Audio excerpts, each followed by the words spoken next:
Hello everyone. Exam warrior में आप सभी का स्वागत है। दोस्तों, जैसे आप सभी को पता है कि हम लोग बीपीएससी टीआरई 4 को ध्यान में रखते हुए क्लास 1 to 5 के लिए किरण पब्लिकेशन के प्रैक्टिस सेट को कर रहे थे। इसके पहले की क्लास में हमने इसके प्रैक्टिस सेट नंबर 1 के प्रश्नों को किया था। अगर आपने वो क्लास नहीं देखी है तो प्लीज चैनल पर जाके देख सकते हैं। आज की इस क्लास में हम लोग इसके प्रैक्टिस सेट नंबर 2 के प्रश्नों को देखेंगे। दोस्तों, इसमें हम लोग जीके जीएस के प्रश्नों को कवर करेंगे। ठीक है, तो आप लोग क्लास को लास्ट तक ध्यान से जरूर देखिएगा। और अगर आप इसका पीडीएफ चाहते हैं तो ज्वाइन कीजिए हमारे टेलीग्राम चैनल को, जिसका लिंक आपको डिस्क्रिप्शन बॉक्स या कमेंट बॉक्स में मिल जाएगा। तो चलिए शुरू करते हैं। आज का पहला प्रश्न है, प्लास्टिक बैग पर्यावरण के लिए संभावित खतरा है। निम्नलिखित में से कौन सा विकल्प इसका सही वर्णन करता है। इंपॉर्टेंट प्रश्न है। कह रहा है प्लास्टिक बैग पर्यावरण के लिए क्या है, संभावित खतरा है। क्यों है? तो इसका राइट आंसर हो जाएगा ऑप्शन 1। इसका करेक्ट आंसर हो जाएगा क्योंकि वे गैर अपघटनशील हैं। ऑप्शन 1 इसका करेक्ट आंसर हो जाएगा। जो प्लास्टिक होता है ये नॉन बायोडिग्रेडेबल होता है, यानी ये बैग जो होते हैं प्लास्टिक बैग ये जल्दी नष्ट नहीं होते हैं, इसीलिए ये पर्यावरण के लिए खतरा है।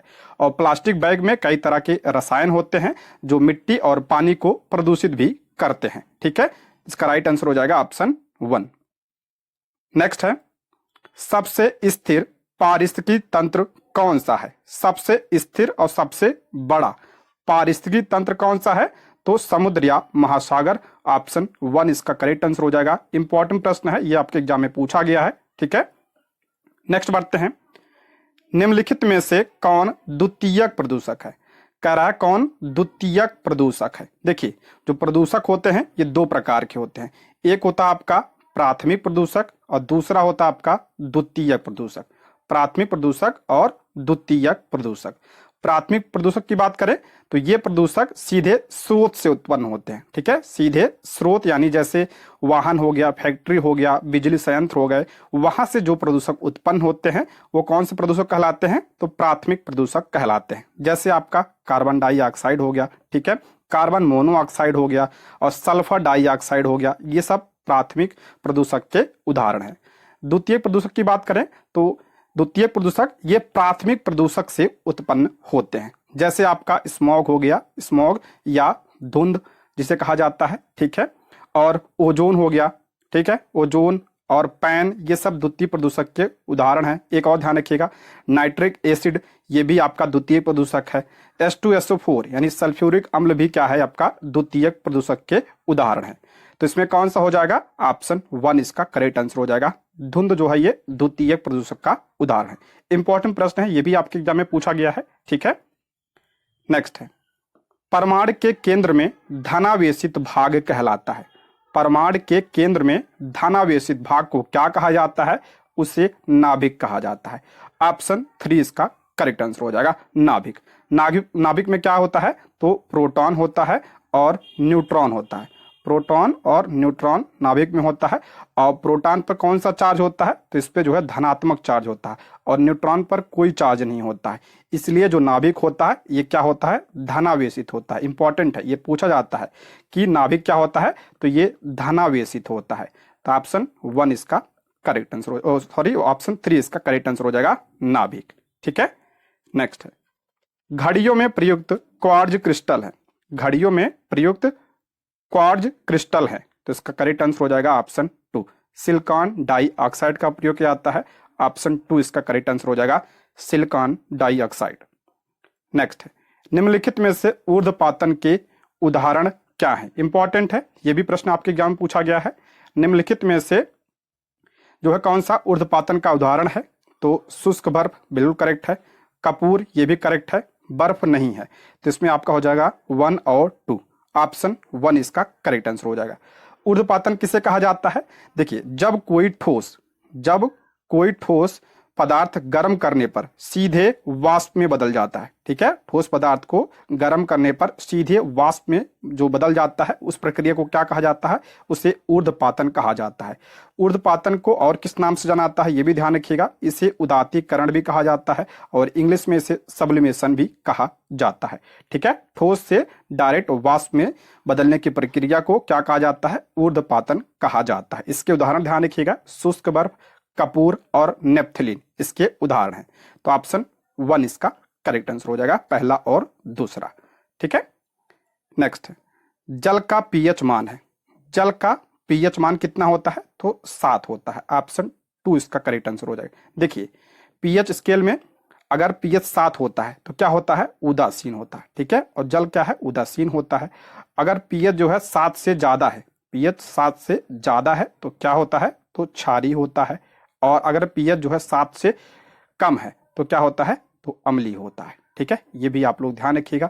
एक उदाहरण ध्यान रखिएगा, रक्त क्या है? रक्त ये क्षारीय होता है। रक्त का पीएच जो है ये क्या होता है? क्षारीय होता है। ठीक है, तो ये और जल क्या होता है? ये उदासीन होता है, इसलिए इसका पीएच क्या होता है? 7 होता है। नेक्स्ट है, निम्नलिखित में से किसे हंसाने वाली गैस के नाम से भी जाना जाता है? इंपॉर्टेंट है, किसे हंसाने वाली गैस या लाफिंग गैस किसे कहा जाता है? तो इसका करेक्ट आंसर हो जाएगा नाइट्रस ऑक्साइड। ऑप्शन 2 इसका करेक्ट आंसर हो जाएगा। नाइट्रस ऑक्साइड को लाफिंग गैस कहा जाता है। इसका फार्मूला ध्यान रखिएगा, N2O इसका फार्मूला होता है। ठीक है, N2O नाइट्रस ऑक्साइड हंसाने वाली गैस। नेक्स्ट, पृथ्वी की सतह से पलायन वेग लगभग है। पृथ्वी की सतह से पलायन वेग लगभग कितना है? तो इसका राइट आंसर हो जाएगा ऑप्शन 3, 11.2 किलोमीटर प्रति सेकंड। ऑप्शन 3 इसका करेक्ट आंसर हो जाएगा। पलायन वेग क्या होता है? तो पृथ्वी के गुरुत्वाकर्षण क्षेत्र से किसी वस्तु को मुक्त करने के लिए जरूरी न्यूनतम वेग उसको क्या कहा जाता है? उसे पलायन वेग कहा जाता है। और कितना होता है पृथ्वी का पलायन वेग? तो 11.2 किलोमीटर प्रति सेकंड।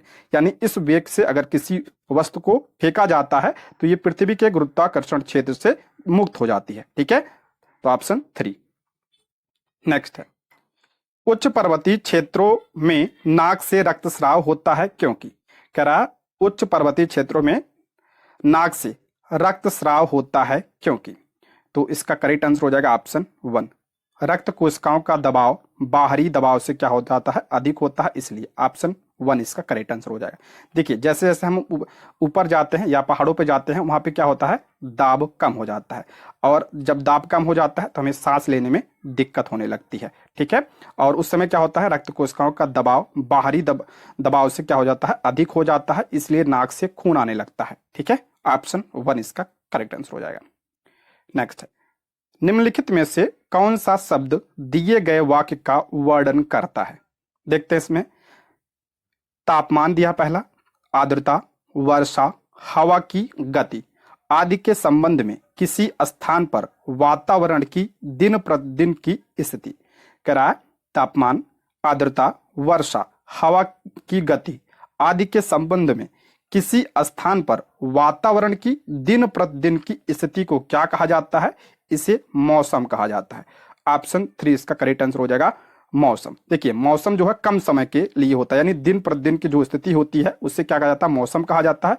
और यही अगर लंबे अवधि के लिए होती है, लगभग 30 से 35 साल की अवधि का हो, अगर यही हो जाए तो उसे क्या कहा जाता है? तब उसे जलवायु कहा जाता है। ठीक है, तो ऑप्शन 3 इसका करेक्ट आंसर हो जाएगा। नेक्स्ट है, नीचे 2 कथन दिए गए हैं, दिए हुए विकल्पों में सही उत्तर का चयन कीजिए। इसमें पहला कथन है, प्राकृतिक रेशे जैसे आपका कपास, ऊन, रेशम, नायलॉन पौधे अथवा जंतुओं से प्राप्त होते हैं। ध्यान रखिएगा ये नायलॉन इसमें गलत दिया है, नायलॉन नहीं होगा यहाँ पे। प्राकृतिक रेशे जैसे आपका कपास हो गया, ऊन हो गया, रेशम, ये पौधों अथवा जंतुओं से प्राप्त होते हैं, तब सही माना जाएगा। ठीक है, ये करेक्ट है। नायलॉन ध्यान रखिएगा ये कृत्रिम रेशा है। ठीक है, कृत्रिम रेशा यानी मानव के द्वारा इसे बनाया गया है। दूसरा है, संश्लेषित रेशे मनुष्यों द्वारा बनाए जाते हैं, इसलिए ये संश्लेषित अथवा मानव निर्मित रेशे कहलाते हैं। ये भी आपका करेक्ट है। संश्लेषित रेशे मनुष्य द्वारा बनाए जाते हैं, इसलिए इसे मानव निर्मित रेशा कहा जाता है। जैसे आपका नायलॉन हो गया, ठीक है, एक आप ध्यान रखिएगा, रेयान भी आपका कृत्रिम रेशा है, पॉलिएस्टर भी आपका क्या है, मानव के द्वारा बनाया गया है।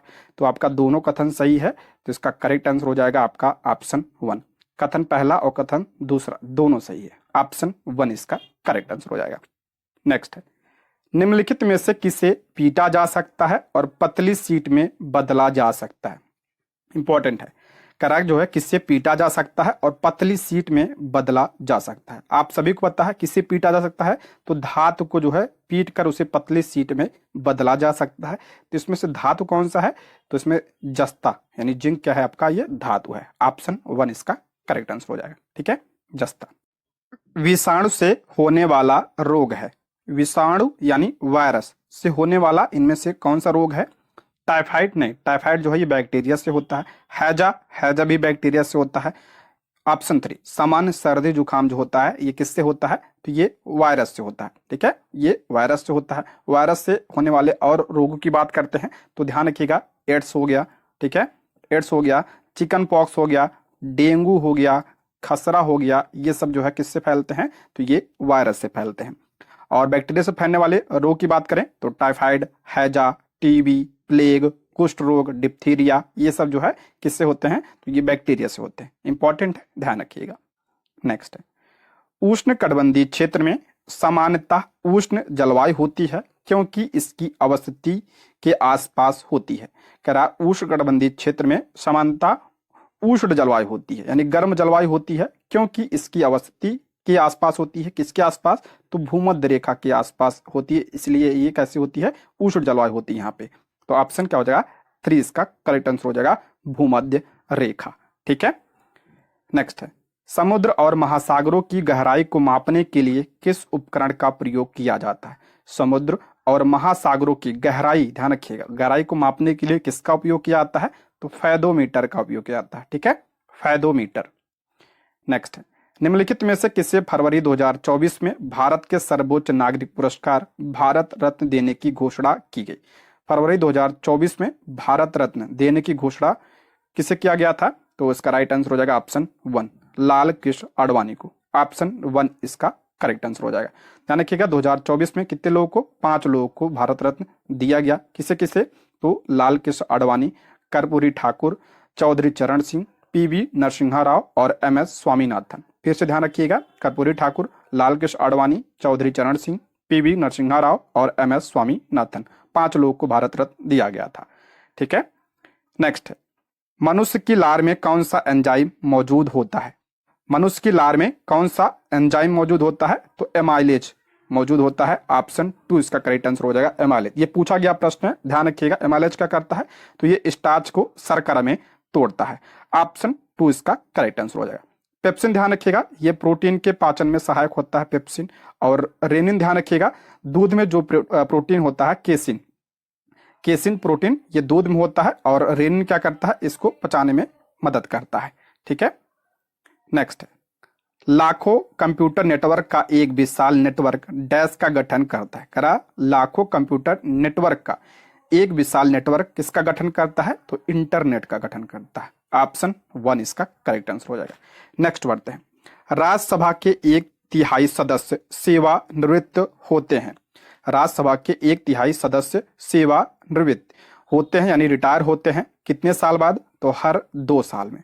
ऑप्शन 2 इसका करेक्ट आंसर हो जाएगा, हर 2 साल में। राज्यसभा की बात करते हैं, ये किस आर्टिकल में है, तो ये आर्टिकल 80 में है। इंपॉर्टेंट है, आर्टिकल 80 में राज्यसभा की बात कही गई है, ठीक है। और राज्यसभा को ध्यान रखिएगा, इसे उच्च सदन या ऊपरी सदन कहा जाता है, ठीक है, उच्च सदन कहा जाता है। और इसकी अधिकतम संख्या कितनी होती है, सदस्य संख्या, तो 250 हो सकती है अधिकतम। और इसमें से जो 12 सदस्य होते हैं, ठीक है, 12 सदस्य को कौन चुनता है, तो राष्ट्रपति द्वारा मनोनीत किए जाते हैं इसमें, ठीक है, 12 सदस्य राष्ट्रपति के द्वारा मनोनीत किए जाते हैं। अच्छा, ध्यान रखिएगा, जो राज्यसभा है, राज्यसभा ये अस्थाई सदन है, ठीक है, ये स्थायी सदन है यानी इसका विघटन नहीं किया जा सकता है। लेकिन ध्यान रखिएगा, इसके अगर पूछा जाए इसके सदस्यों का कार्यकाल कितना होता है, तो इसके सदस्यों का कार्यकाल 6 वर्ष होता है, ठीक है। वैसे तो ये अस्थायी सदन है लेकिन इसके सदस्यों का कार्यकाल कितना होता है, 6 वर्ष होता है। और प्रत्येक 2 वर्ष में 1/3 यानी 1/3 सदस्य रिटायर हो जाते हैं। ठीक है। अच्छा, राज्यसभा का पदेन सभापति कौन होता है? तो राज्यसभा का पदेन सभापति उपराष्ट्रपति होता है। ठीक है, उपराष्ट्रपति जो है सभापति होता है किसका? तो राज्यसभा का। ये सब ध्यान रखिएगा, इंपॉर्टेंट है। नेक्स्ट है, नीचे 2 वक्तव्य दिए गए हैं, एक को अभिकथन ए और दूसरे को कारण आर कहा गया है। नीचे दिए गए कूट की सहायता से सही उत्तर का चयन करें। देखते हैं। अभिकथन ए है आपका, मनुष्य सहित सभी जंतु भोजन बनाने में असमर्थ हैं। कह रहा है मनुष्य सहित सभी जंतु भोजन बनाने में क्या है? असमर्थ है। बिल्कुल करेक्ट है ये तो। दूसरा है कारण, मनुष्य अपना भोजन पौधों अथवा जंतुओं या दोनों से ही प्राप्त करते हैं। बिल्कुल करेक्ट है, मनुष्य अपना भोजन पौधों को खाकर और जंतुओं को खाकर दोनों से प्राप्त करते हैं। ये देखिए दोनों कथन सही है, दोनों अभिकथन भी और कारण भी, लेकिन ध्यान रखिएगा ये व्याख्या नहीं करते हैं। तो ए इसमें क्या हो जाएगा? ए और आर दोनों सही है और आर ए की सही व्याख्या नहीं करता है। ऑप्शन 2 इसका करेक्ट आंसर हो जाएगा। नेक्स्ट है, बक्सर के युद्ध में अंग्रेजी सेना का नेतृत्व किसने किया था? इंपॉर्टेंट है, बक्सर के युद्ध में अंग्रेजी सेना का नेतृत्व किसने किया था? पहले हम बात कर लेते हैं बक्सर का युद्ध हुआ कब था।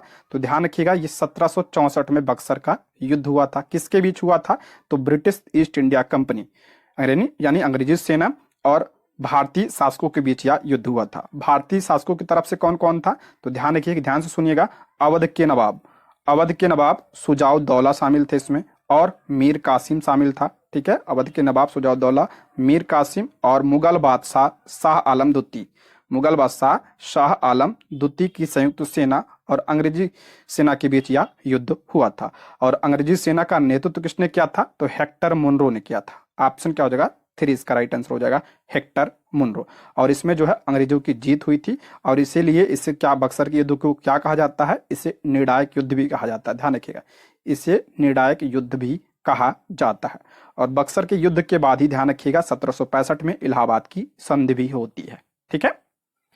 नेक्स्ट, निम्नलिखित में से कौन सा प्रतिजैविक है? यानी कौन सा एंटीबायोटिक है? तो इसका करेक्ट आंसर हो जाएगा आपका पेनिसिलिन। ऑप्शन 1 इसका करेक्ट आंसर हो जाएगा। पेनिसिलिन जो है आपका क्या है? ये एंटीबायोटिक है। ठीक है, एंटीबायोटिक ध्यान रखिएगा, ये दवाएं बैक्टीरिया से होने वाले संक्रमण के इलाज के लिए इस्तेमाल की जाती है। ठीक है, ये ध्यान रखिएगा, बैक्टीरिया से होने वाले संक्रमण यानी जो बीमारी होती है उसके इलाज के लिए एंटीबायोटिक काम करता है। ठीक है, और पेनिसिलिन की खोज किसने किया था? ये भी ध्यान रखिएगा। तो फ्लेमिंग ने पेनिसिलिन की खोज की थी, इसको भी ध्यान रखिएगा। नेक्स्ट है, शहीदी दिवस निम्नलिखित में से किस सिख गुरु से संबंधित है? शहीदी दिवस है, ध्यान रखिएगा, शहीद दिवस नहीं है, शहीदी दिवस। शहीदी दिवस निम्नलिखित में से किस सिख गुरु से संबंधित है? तो गुरु तेग बहादुर से। ऑप्शन 2 गुरु तेग बहादुर। गुरु तेग बहादुर ध्यान रखिएगा ये सिख धर्म के जो है 9वें गुरु थे। ठीक है, 9वें गुरु थे। और शहीदी दिवस मनाया कब जाता है? तो 24 नवंबर को मनाया जाता है। 24 नवंबर। आप लोग कमेंट बॉक्स में बताइए कि शहीद दिवस कब मनाया जाता है। कमेंट बॉक्स में जरूर बताइएगा शहीद दिवस कब मनाया जाता है। दोस्तों, यदि आप हमारे चैनल पर नए हैं तो प्लीज चैनल को सब्सक्राइब करें, और अगर आपको क्लास पसंद आती है तो लाइक, शेयर और कमेंट भी करें, और कोई सुझाव भी हो तो आप लोग कमेंट बॉक्स में जरूर बताइएगा। ठीक है। नेक्स्ट, मानव रक्त में अल्कोहल की कितनी प्रतिशत मात्रा मृत्यु का कारण बनती है? मानव रक्त यानी ब्लड में अल्कोहल की कितनी प्रतिशत मात्रा मृत्यु का कारण बनती है? तो ऑप्शन 3 इसका करेक्ट आंसर हो जाएगा, 0.5%। ऑप्शन 3 इसका राइट आंसर हो जाएगा। नेक्स्ट है, भूमंडलीय तापवर्धन में कौन सी गैस प्रमुख रूप से जिम्मेदार है? भूमंडलीय तापवर्धन यानी ग्लोबल वार्मिंग में कौन सी गैस प्रमुख रूप से जिम्मेदार है? तो प्रमुख रूप से ध्यान रखिएगा कार्बन डाइऑक्साइड जिम्मेदार है। ऑप्शन 1 इसका राइट आंसर हो जाएगा, कार्बन डाइऑक्साइड। नेक्स्ट है, कपड़े धोने वाले सोडे का साधारण नाम क्या है? कपड़े धोने वाले सोडे का साधारण नाम क्या है? इंपॉर्टेंट प्रश्न है ये। तो सोडियम कार्बोनेट। ऑप्शन 3 इसका राइट आंसर हो जाएगा, सोडियम कार्बोनेट। इसका फार्मूला क्या होता है? Na2CO3 इसका फार्मूला होता है। कैल्शियम कार्बोनेट की बात करें, इसका फार्मूला ध्यान रखिएगा, CaCO3 इसका फार्मूला होता है। ठीक है, कैल्शियम बाइकार्बोनेट, इसका फार्मूला क्या होता है? कैल्शियम बाइकार्बोनेट का तो Ca, ठीक है, Ca, उसके बाद HCO3 का होल ट्वाइस, इसका क्या होता है? कैल्शियम बाइकार्बोनेट का ये फार्मूला होता है। एक ध्यान रखिए, खाने वाले सोडा को क्या कहा जाता है? सोडियम बाइकार्बोनेट कहा जाता है। उसका फार्मूला क्या होता है सोडियम बाइकार्बोनेट का? तो NaHCO3 इसका फार्मूला होता है खाने वाले सोडे का। ठीक है, नेक्स्ट है, ऊंट अपने कुबड़ का उपयोग करता है। ऊंट जो है अपने कुबड़ का उपयोग किसके लिए करता है? तो फैट यानी वसा के भंडारण के लिए करता है। ऑप्शन 3 इसका राइट आंसर हो जाएगा, वसा की भंडारण के लिए। नेक्स्ट है, गौतम बुद्ध को निर्वाण की प्राप्ति कहाँ हुई थी? गौतम बुद्ध को निर्वाण यानी ज्ञान की प्राप्ति जो है कहाँ पे हुई थी? तो बोध गया। ठीक है, ऑप्शन 1 इसका राइट आंसर हो जाएगा, बोध गया में ज्ञान की प्राप्ति हुई थी। गौतम बुद्ध की बात करते हैं, इनका जन्म कहाँ पे हुआ था? तो लुम्बिनी नेपाल में इनका जन्म हुआ था। इनके बचपन का नाम क्या था? तो इनके बचपन का नाम सिद्धार्थ था। इनके पिता का नाम क्या था? ध्यान रखिएगा, इनके पिता का नाम शुद्धोधन था। ठीक है, माता का नाम क्या था? तो महामाया इनकी माता का नाम था। ठीक है, और इनको ज्ञान की प्राप्त बोधगया में हुआ था। ध्यान रखिए, पहला उपदेश कहाँ पे दिया था? तो पहला उपदेश सारनाथ में दिया था। पहला उपदेश जो है इन्होंने सारनाथ में दिया था। सर्वाधिक उपदेश कहाँ पे दिया था? ये भी ध्यान रखिएगा, पूछा जाता है। सर्वाधिक उपदेश श्रावस्ती में दिया था। ठीक है, और अंतिम उपदेश कहाँ पे दिया था? तो कुशीनगर में जो है, कुशीनगर में अंतिम उपदेश दिया था। यहीं पे इनकी मृत्यु हो गई थी। ठीक है, और इन्हें जो है शाक्य मुनि के नाम से भी जाना जाता है। ठीक है, शाक्य मुनि के नाम से भी जाना जाता है। ये सारे पॉइंट आप ध्यान रखिएगा। ठीक है, नेक्स्ट है, गांधी जी ने 1919 में सत्याग्रह आंदोलन किसके विरोध में शुरू किया था? गांधी जी ने 1919 में सत्याग्रह आंदोलन किसके विरोध में शुरू किया था? ध्यान रखिएगा, 1919 में क्या आया था? तो रॉलेट एक्ट आया था। ठीक है, रॉलेट एक्ट आया था 1919 में, उसी के विरोध में गांधी जी ने सत्याग्रह आंदोलन किया था। ऑप्शन 1 इसका राइट आंसर हो जाएगा, रॉलेट एक्ट। रॉलेट एक्ट को ध्यान रखिएगा, इसे बिना वकील, ध्यान सुनिएगा, इसे बिना वकील, बिना दलील और बिना अपील का कानून कहा जाता है। ठीक है, और इस कानून के तहत ब्रिटिश सरकार को बिना मुकदमे के किसी को भी जेल में रखने का अधिकार मिल गया था। ठीक है, इसलिए इसका विरोध किया गया था, रॉलेट एक्ट का। अच्छा, जब ये एक्ट आया था उस समय वायसराय कौन था? तो ये लॉर्ड चेम्सफोर्ड के द्वारा इसे लाया गया था। ऑप्शन 1 इसका राइट आंसर हो जाएगा। ठीक है, आप लोग कमेंट बॉक्स में बताइए कि गांधी जी के द्वारा भारत में किया गया पहला सत्याग्रह कौन सा था? कमेंट जरूर करिएगा, गांधी जी के द्वारा भारत में किया गया पहला सत्याग्रह कौन सा था? ठीक है, नेक्स्ट है, प्रसिद्ध चीनी तीर्थयात्री फाहियान किसके शासनकाल के दौरान भारत आया था? फाहियान कहाँ का था? चीन का था। और ये किसके शासनकाल के दौरान भारत में आया था? तो चंद्रगुप्त द्वितीय के शासनकाल में। ऑप्शन 2 चंद्रगुप्त द्वितीय, जिसे विक्रमादित्य के नाम से भी जाना जाता है। ठीक है, चंद्रगुप्त द्वितीय या चंद्रगुप्त विक्रमादित्य के समय में यह आया था। अच्छा, एक और चीनी यात्री था ह्वेनसांग जो है कब आया था, किसके समय में? तो ये ध्यान रखिएगा, यह हर्षवर्धन के समय में आया था। ठीक है, हर्षवर्धन के समय में ह्वेनसांग आया था, ये भी चीन का था। नेक्स्ट है, पानीपत की लड़ाई में बाबर ने किस वर्ष सुल्तान इब्राहिम लोदी को हराया था? पानीपत की लड़ाई ये कब हुई थी? पानीपत का पहला युद्ध है ये, तो ध्यान रखिएगा 1526 में पानीपत का पहला युद्ध हुआ था। किसके बीच हुआ था? तो बाबर और इब्राहिम लोदी के बीच हुआ था। बाबर और इब्राहिम लोदी के बीच यह युद्ध हुआ था, इसमें बाबर विजयी हुआ था। तो ऑप्शन क्या हो जाएगा? 2 इसका राइट आंसर हो जाएगा। ठीक है, पानीपत के कुल 3 युद्ध हुए थे। पहला तो 1526 में हुआ था, दूसरा ध्यान रखिएगा 1556 में हुआ था। किसके बीच? तो अकबर और हेमू के बीच हुआ था। अकबर और हेमचंद्र के बीच हुआ था, या हेमू के बीच हुआ था। और तीसरा युद्ध पानीपत का 1761 में हुआ था। किसके बीच हुआ था? तो ये अहमद शाह अब्दाली और किसके बीच हुआ था? तो ये मराठा सेनापति सदाशिव राव भाऊ के बीच यह युद्ध हुआ था। ये तीनों युद्ध भी ध्यान रख सकते हैं आप। ठीक है, नेक्स्ट है, टेलीग्राफ या तार का आविष्कार किसने किया था? टेलीग्राफ का आविष्कार किसने किया था? तो इसका राइट आंसर हो जाएगा ऑप्शन 3 सैमुअल मोर्स ने इसका आविष्कार किया था। ऑप्शन 3 इसका राइट आंसर हो जाएगा, सैमुअल FB मोर्स ने इसका आविष्कार किया था। कब किया था? तो 1837 में किया था। ठीक है, ये भी ध्यान रखिएगा। नेक्स्ट है, इसने स्वराज के लिए अंग्रेजों के विरुद्ध सहायता के लिए विदेशी भ्रमण किया और वंदे मातरम नामक समाचार पत्र निकाला। कह रहा है इन्होंने स्वराज के लिए अंग्रेजों के विरुद्ध सहायता के लिए विदेशी भ्रमण किया और वंदे मातरम नामक समाचार पत्र निकाला। किसने? तो ऑप्शन 1 मैडम बीकाजी कामा ने। ऑप्शन 1 इसका करेक्ट आंसर हो जाएगा, मैडम बीकाजी कामा। एक प्रश्न पूछा जाता है कि विदेश की धरती पर सर्वप्रथम झंडा किसने फहराया था, तो मैडम बीकाजी कामा ने फहराया था। कब फहराया था ये भी ध्यान रखिएगा, तो 1907 में। कहाँ पे, तो जर्मनी के स्टुटगार्ड में, जर्मनी के स्टुटगार्ड में इन्होंने सर्वप्रथम भारतीय झंडा फहराया था। इसको जरूर ध्यान रखिएगा, इंपॉर्टेंट है। ठीक है, ऑप्शन 1 इसका करेक्ट आंसर हो जाएगा। और इनका समाचार पत्र था वंदे मातरम। नेक्स्ट है आजाद हिंद फौज या इंडियन नेशनल आर्मी 1943 में कहाँ अस्तित्व में आई। आजाद हिंद फौज या इंडियन नेशनल आर्मी 1943 में कहाँ अस्तित्व में आई, तो सिंगापुर में आया था। ऑप्शन 3 इसका करेक्ट आंसर हो जाएगा। और इसका गठन किसने किया था, कैप्टन मोहन सिंह ने किया था। नेक्स्ट है भारतीय राष्ट्रीय कांग्रेस के किस अधिवेशन में सबसे पहले वंदे मातरम गाया गया। इंपॉर्टेंट प्रश्न है, करा भारतीय राष्ट्रीय कांग्रेस के किस अधिवेशन में सबसे पहले वंदे मातरम को गाया गया था, तो 1896 के अधिवेशन में गाया गया था। और इस अधिवेशन की अध्यक्षता किसने की थी, ये भी ध्यान रखिएगा, रहीमतुल्लाह सयानी ने इसकी अध्यक्षता की थी। रहीमतुल्लाह सयानी, इनका पूरा नाम एम रहीमतुल्लाह सयानी था। इन्होंने इसकी अध्यक्षता की थी 1896 के अधिवेशन की।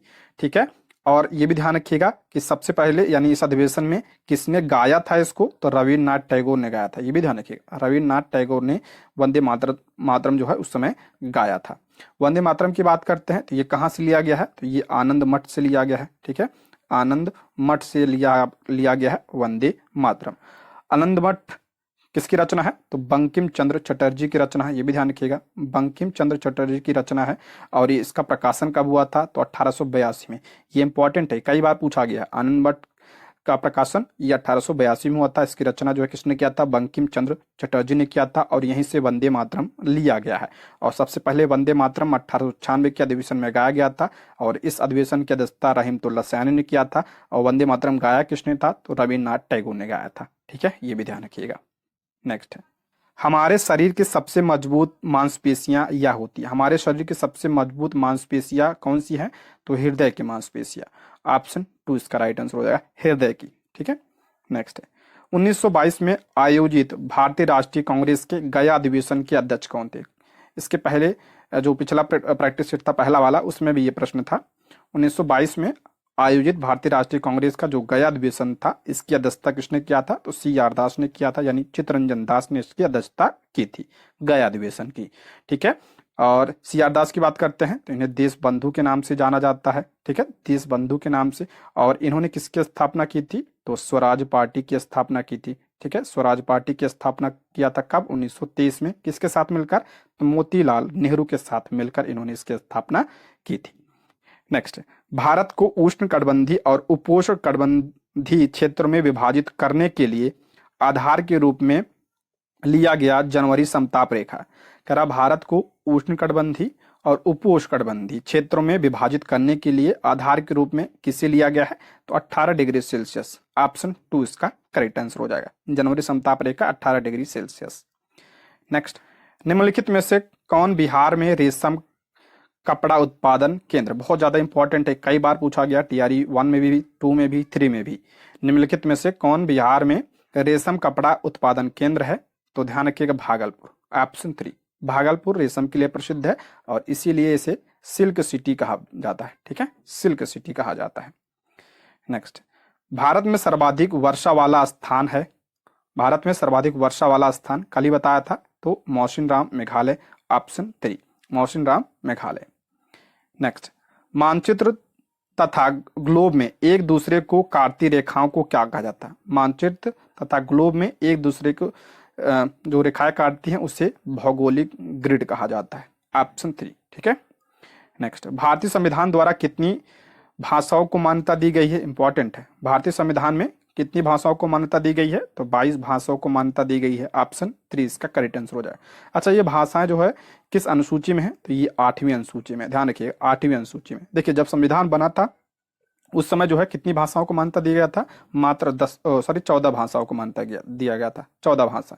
लेकिन ध्यान रखिएगा, इसको ध्यान से देखिएगा, 21वें संविधान संशोधन 1967 में इसमें जो है सिंधी भाषा को जोड़ा गया, तो 15 हो गई। ठीक है, सिंधी।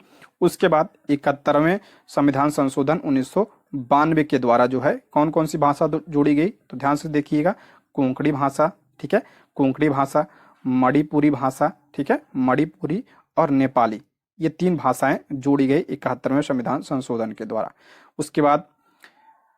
उसके बाद जो है 92 संविधान संशोधन 2003 में 4 भाषाएं जोड़ी गई। कौन कौन सी भाषाएं, ध्यान सुनिएगा। तो बोडो, ठीक है, बोडो जोड़ी गई, डोंगरी जोड़ी गई, मैथिली जोड़ी गई, ठीक है, मैथिली और संथाली जोड़ी गई, ठीक है, संथाली। फिर से बता दे रहा हूं, देखिए 21वें संविधान संशोधन 1967 के द्वारा सिंधी को जोड़ा गया। 71वें संविधान संशोधन 1992 के द्वारा 3 भाषा कोंकणी, मणिपुरी और नेपाली, और 92 संविधान संशोधन 2003 के द्वारा बोडो, डोंगरी, मैथिली, संथाली 4 भाषाओं को जोड़ा गया। वर्तमान में 22 भाषाएं हैं, इसको जरूर ध्यान रखिएगा। नेक्स्ट, मादा एनोफिलीज मच्छर के काटने से कौन सी बीमारी होती है, सभी को पता होगा ये। मादा एनोफिलीज मच्छर के काटने से कौन सी बीमारी, तो मलेरिया होता है। ऑप्शन 1 इसका राइट आंसर हो जाएगा। ये वाहक मच्छर होता है मलेरिया का, ठीक है। और मलेरिया किससे होता है, तो परजीवी यानी प्रोटोजोआ से होता है ये, ठीक है, प्रोटोजोआ से होता है ये। और इसकी दवा क्या है, इसकी दवा जो है क्विनैन होती है, ठीक है। नेक्स्ट है, नालंदा विश्वविद्यालय की स्थापना किस शताब्दी में हुई थी। नालंदा विश्वविद्यालय की स्थापना ये 5वीं शताब्दी में हुई थी, ऑप्शन 1। और इसकी स्थापना किसने किया था, तो कुमार गुप्त ने इसकी स्थापना की थी, ठीक है। नेक्स्ट है, बिहार की कौन सी पर्वतारोही ने माउंट एवरेस्ट की चोटी पर विजय प्राप्त की है। बिहार की कौन सी पर्वतारोही ने माउंट एवरेस्ट की चोटी पर विजय प्राप्त की है, तो ये कहाँ, किसने, तो श्रीमती निरुपमा अग्रवाल ने। ऑप्शन 1 इसका करेक्ट आंसर हो जाएगा। आप लोग कमेंट बॉक्स में बताइए कि माउंट एवरेस्ट कहाँ पे है और इसकी ऊंचाई कितनी है। नेक्स्ट है, लुसाई कहाँ रहने वाली जनजाति आबादी को दिया गया नाम है। लुसाई ये त्रिपुरा में रहती है। ऑप्शन 3 इसका राइट आंसर, त्रिपुरा में रहती है ये लुसाई जनजाति। नेक्स्ट बढ़ते हैं, निम्नलिखित में से किस शहर में जहाज निर्माण उद्योग है। कह रहा किस शहर में जहाज निर्माण उद्योग है, तो ध्यान रखिएगा कोचीन में है। ऑप्शन 3 इसका करेक्ट आंसर हो जाएगा। कोचीन केरल में, और कौन सा है, तो कोचीन शिपयार्ड लिमिटेड है। कोचीन शिपयार्ड लिमिटेड यहाँ पे है, ठीक है। नेक्स्ट, वाल्मीकि राष्ट्रीय उद्यान में मुख्य रूप से किस जानवर का संरक्षण किया जाता है। सभी पता है वाल्मीकि राष्ट्रीय उद्यान ये क्या है, टाइगर रिजर्व है यानी बाघ। ऑप्शन 2 इसका राइट आंसर हो जाएगा। और ये कहाँ पे है, तो बिहार के पश्चिमी चंपारण में है ये, ठीक है, पश्चिमी चंपारण जिले में है ये वाल्मीकि राष्ट्रीय उद्यान। नेक्स्ट, नेपानगर निम्नलिखित में से किस उद्योग से संबंधित है। नेपानगर ध्यान रखिएगा मध्य प्रदेश में है, और ये अखबारी कागज के लिए प्रसिद्ध है। ऑप्शन 2 अखबारी कागज। नेक्स्ट, पाल वंश के किस शासक ने विक्रमशिला विश्वविद्यालय की स्थापना की। पाल वंश के किस शासक ने विक्रमशिला विश्वविद्यालय की स्थापना किया था, तो धर्मपाल ने इसकी स्थापना की थी। ये ध्यान रखिएगा, धर्मपाल। और विक्रमशिला विश्वविद्यालय कहाँ पे है, ये भी ध्यान रखिएगा, तो ये भागलपुर में है, ठीक है, भागलपुर। नेक्स्ट, थार रेगिस्तान में अर्धचंद्राकार बालू के स्तूप को क्या कहा जाता है। थार रेगिस्तान कहाँ पे है, ये अपना राजस्थान वगैरह में है। तो और कह रहा है कि अर्धचंद्राकार बालू के स्तूप को क्या कहा जाता है वहां पे, तो उसे बरखान कहा जाता है, ठीक है, बरखान।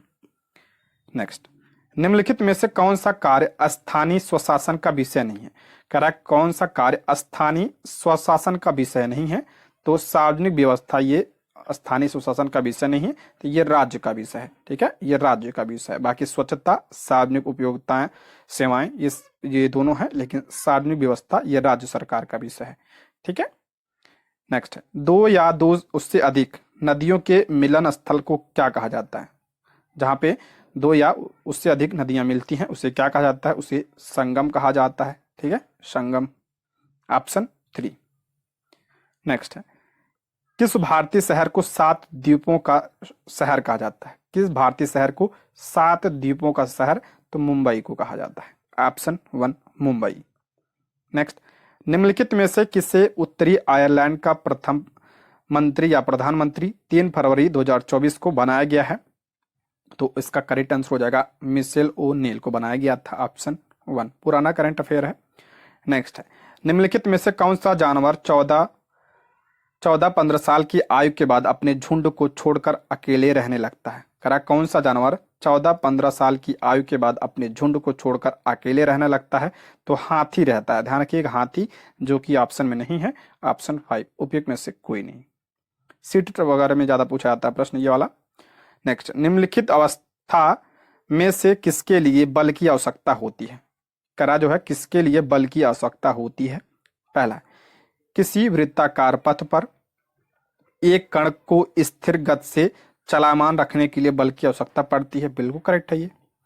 दूसरा, किसी सरल रेखा पर एक कण को पूर्णतः चिकनी सतह पर स्थिर गति से चलाने के लिए नहीं। चौथा, किसी चलायमान कण को रोकने के लिए, बिल्कुल करेक्ट है। कण को रोकने के लिए किसी चलायमान कण को बल की आवश्यकता पड़ेगी। और किसी कण की गतिज ऊर्जा को बढ़ाने के लिए, इसके लिए भी बल की आवश्यकता पड़ेगी। तो ए सही है आपका, सी सही है, डी सही है। तो किस ऑप्शन में है ये? ए सी डी। तो ऑप्शन 3 इसका राइट आंसर है। ए सी डी, अच्छा 2 है, ऑप्शन 2 इसका करेक्ट आंसर हो जाएगा।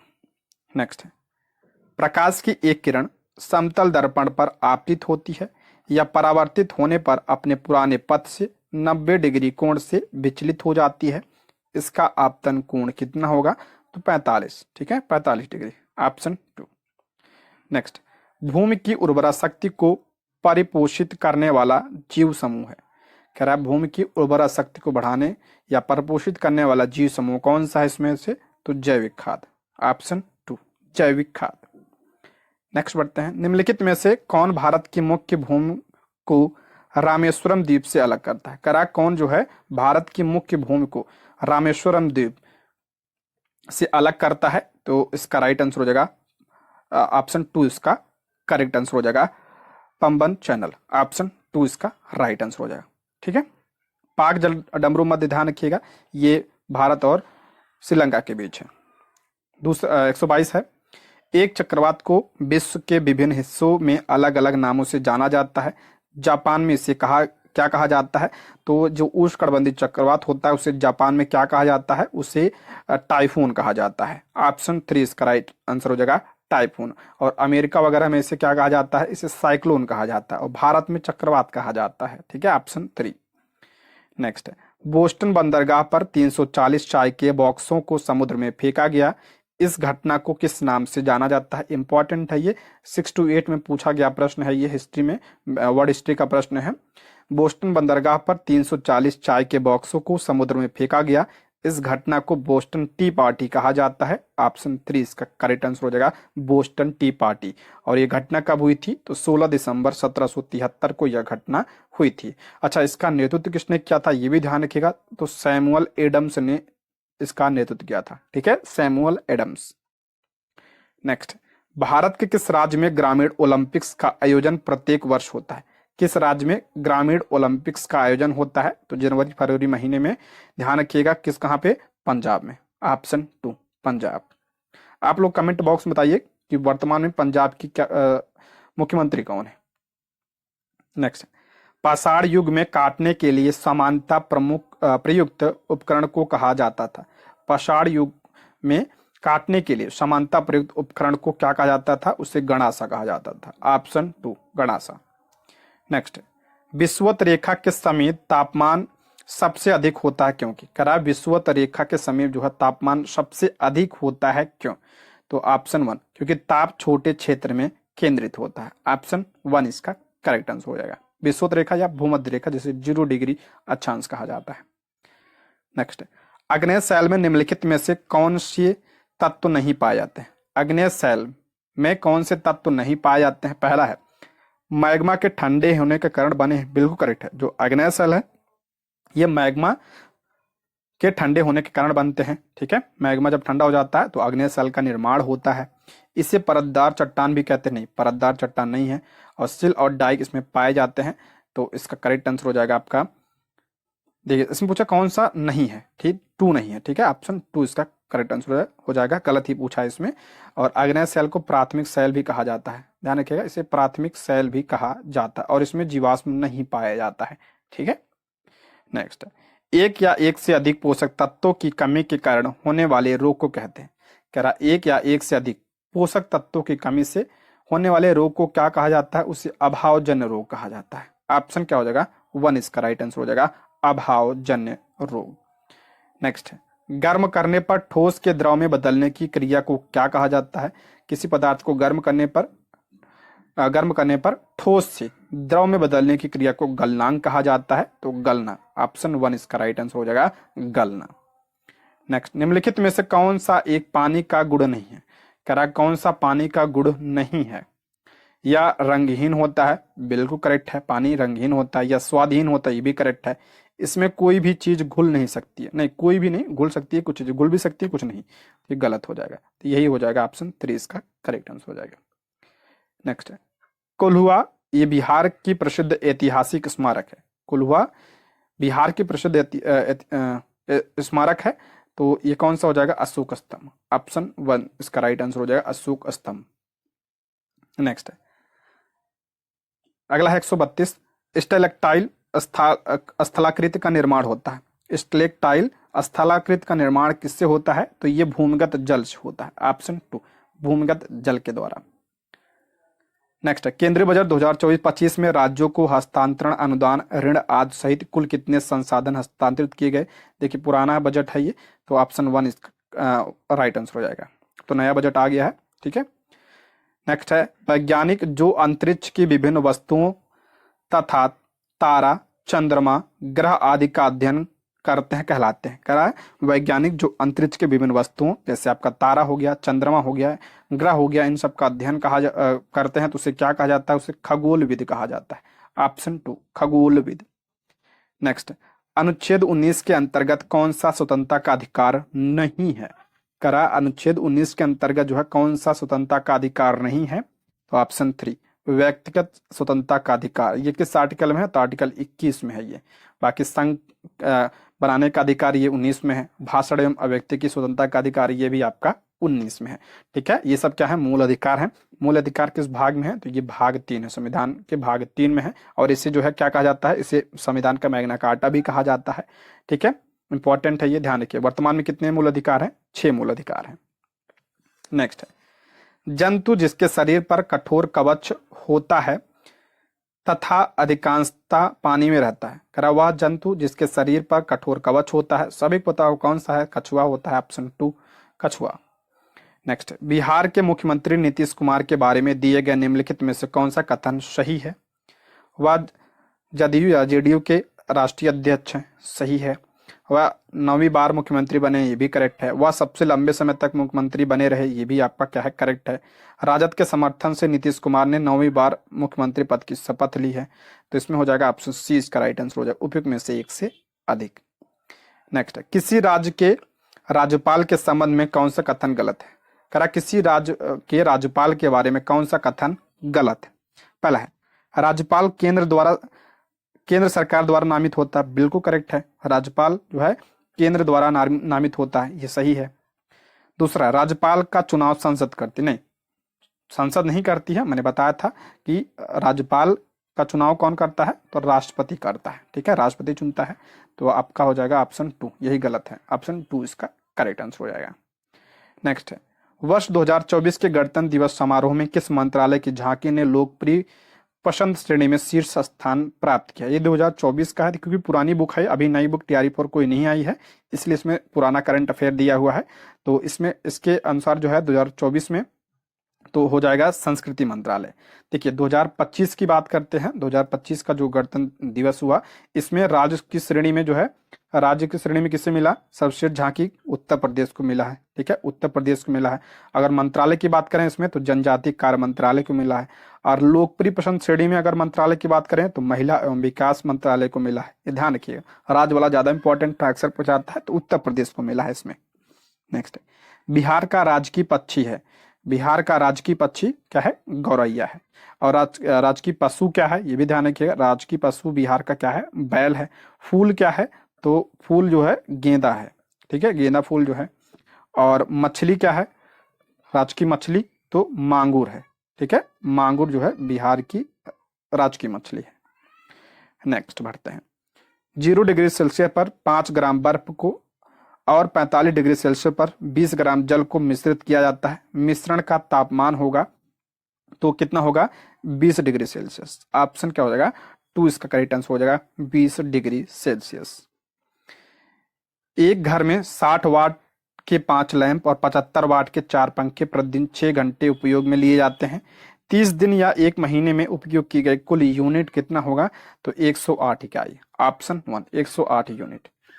नेक्स्ट, अत्यधिक ऊंचाई पर पर्वतारोहियों को किस प्रकार की समस्याओं का सामना करना पड़ता है? अत्यधिक ऊंचाई पर पर्वतारोही होते हैं जो, उन्हें किस प्रकार की समस्याओं का सामना करना पड़ता है? बारिश का बिल्कुल करेक्ट है। आंधी तूफान का ये भी सही है। अत्यधिक ठंड भी होती है वहां पे और ऑक्सीजन की कमी भी होती है, ये भी सही है। तो ऑप्शन 4 उपयुक्त में से एक से अधिक।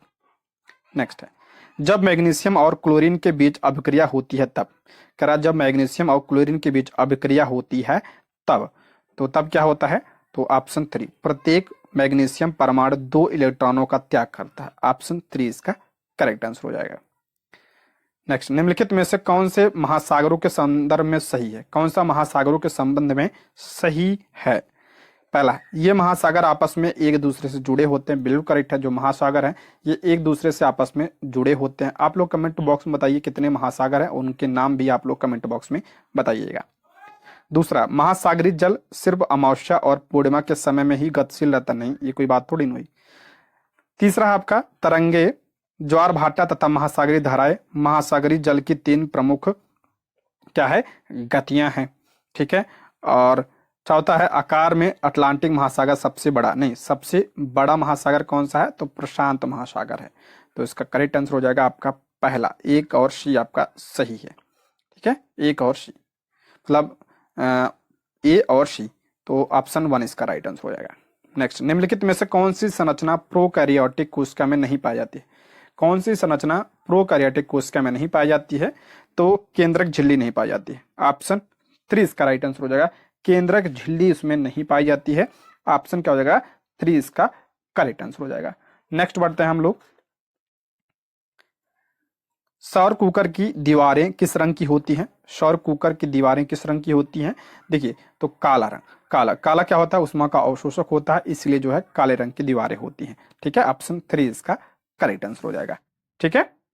नेक्स्ट है, मियोसिस के लिए कौन सा कथन सही है? मियोसिस के लिए जो है कौन सा कथन सही है? तो इसका करेक्ट आंसर हो जाएगा ऑप्शन 2 इसका राइट आंसर हो जाएगा। मियोसिस जो है फर्स्ट अर्धसूत्री विभाजन है। ऑप्शन 2 इसका राइट आंसर है। मियोसिस फर्स्ट अर्धसूत्री विभाजन है। ऑप्शन 1 इसका करेक्ट आंसर हो जाएगा, ठीक है। नेक्स्ट है, नीचे दिए गए कथनों पर विचार कर कूट की सहायता से सही उत्तर का चयन करें, ठीक है। इसमें पहला है, प्रायद्वीपीय स्थल का वह भाग जो 4 तरफ से जल से घिरा होता है, नहीं, प्रायद्वीप जो है 3 तरफ से जल से घिरा होता है, 3 तरफ से जल से घिरा होता है, उसे प्रायद्वीप कहा जाता है। जो चारों तरफ से घिरा होता है उसे द्वीप कहा जाता है। तो ये आपका गलत है। दूसरा, पाक जल संधि भारत को पाकिस्तान से अलग करते नहीं। पाक जल संधि भारत को जो है श्रीलंका से अलग करती है, ठीक है, ये ध्यान रखिएगा। पहला। और तीसरा है, प्रत्येक 1 डिग्री देशांतर के लिए स्थानीय समय में 4 मिनट का अंतर होता है, बिल्कुल करेक्ट है। 1 डिग्री बराबर 4 मिनट होता है, ये सही है। चौथा है, बड़े देश जिनका विस्तार उत्तर से दक्षिण की ओर बहुत अधिक होता है वहां पूरे देश का मानक समय एक नहीं होता है, ये भी आपका क्या है? करेक्ट है। तो सी और डी करेक्ट है। इसका राइट आंसर हो जाएगा ऑप्शन 3, सी और डी, ठीक है। नेक्स्ट है, ककोलत जलप्रपात बिहार के किस जिले में है? काकोलत जलप्रपात ये बिहार के नवादा जिले में है। ऑप्शन 1 इसका राइट आंसर हो जाएगा, बिहार के नवादा जिले में, ठीक है। दोस्तों, ये रहे आज के प्रश्न। क्लास कैसी लगी कमेंट बॉक्स में जरूर बताइएगा और क्लास को लाइक, शेयर और कमेंट भी करिएगा आप लोग, ठीक है। Thank you for watching.